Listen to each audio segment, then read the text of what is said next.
Բարելույս բարեկամներ, առօրյա թոհուբոհի մեջ երբեմն բաց ենք թողնում կարևոր իրադարձությունները։ Ուզում եմ եւս մեկ անգամ բոլորիդ տեղեկացնել, որ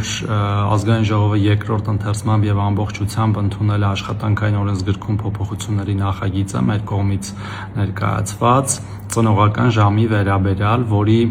շնորհիվ այն ծնողները, որոնք ունեն 12 տարեկան երեխա կամ 18 տարեկան երեխա ֆունկցիոնալության խորը կամ ծանր սահմանափակումով, այսինքն հաշմանդամության կարգով խորը եւ ծանր, կկարողանան կրճատել իրենց աշխատաժամանակը։ 1 եւ 2 երեխա ունեցող ծնողները եւ խոսքը 2 ծնողներին է վերաբերում, կկարողանան կրճատել իրենց աշխատաժամանակը կես ժամով,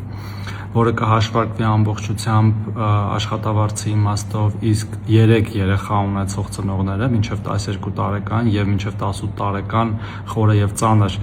սահմանափակմամբ երեխաներ ունեցող ծնողները կկարողանան իրենց աշխատաժամանակը կրճատել 1 ժամով։ Իմաստը երեխաներին դպրոց մանկապարտեզ տանելու համար հավելյալ ժամանակ ունենալն է եւ սա շատ երեխայակենտրոն եւ ծնողակենտրոն քաղաքական փոփոխություն է